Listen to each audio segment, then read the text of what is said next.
If elected, what would you do to help continue to promote job growth and grow Florida's economy?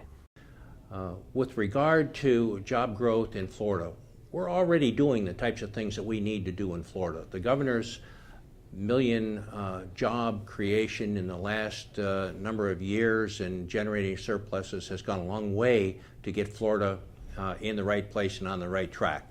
So I fully support the efforts that we've been doing and continuing in that effort to compete with those job creators and builders like our competing states of California, Texas, New York, to support the continuing growth in Florida. The fact that Florida is job-friendly, business-friendly, tourist-friendly, and family-friendly, is, in addition to having a great climate, is a big advantage that we have. So the attraction of enhancements to business, the fact that we have low taxes and lowering regulations is something I'm going to continue to support and promote when elected to District 33 in the House. How would you improve Florida's healthcare situation? Florida's healthcare. Florida is the oldest state in the nation. I happen to live in Sumter County, Florida, which is the oldest county out of 3,144 counties in the entire United States. The average age in a Sumter County resident is over 65 years old, the only county with that, and 8 years older than the second oldest county. So as you may imagine, healthcare is a high priority, if not number one, for most of our citizens. As the chairman, past chairman of Central Florida Health, we have been on a program to support the rapid growth of our communities, also the fastest growing in the entire United States, since we have the Villages of Florida in there, and that's what generates the age and unique demographic that we're dealing with. We have partnered with public and private organizations to meet this growing need and improve health care. And as a result of our efforts in bringing primary care, specialists, hospital systems, and the providers all working together to provide good health care in this transition period toward the Affordable Care Act, which is the biggest challenge we face at the moment, we have been succeeding. And as an indicator of that, a recent study by the University of Wisconsin shows that Sumter County, for low-income folks, life expectancy is a full 1 year longer than the surrounding counties. In fact, the best in the entire state of Florida. I think that the things that we're doing are moving that needle, and we will continue working in that effort.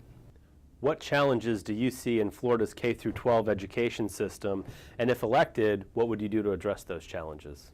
I'm most concerned about our younger folks and starting them out on the right path. And what I mean by that is, while it's important that we have significant pre-K advantages that we take advantage of, like Early Learning Coalition, pre-K opportunities for the students to go to prepare them for the formal education that they get even in kindergarten and then through primary. But my biggest concern and the challenge that we have in delivering that is that many of our students come from single and even zero parent families. In Sumter County, for example, 55% of the students come from single and zero parent homes. This is a tragedy. And worse than that, nationwide, we're looking at 1 out of 4 in the families have a member in the workplace.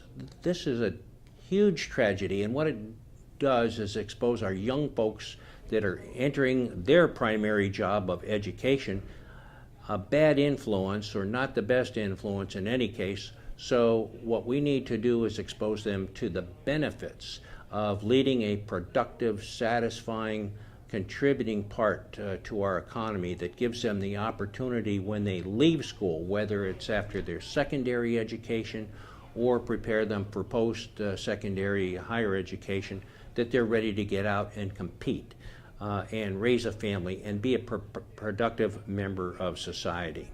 So that's our biggest challenge. In the meantime, I support those things that give parents the choice of schools and participate in a charter school, for example, if that's it. And things like money following the student rather than the program will go a long way to do that. In the meantime, we should also keep control of the money and the education local.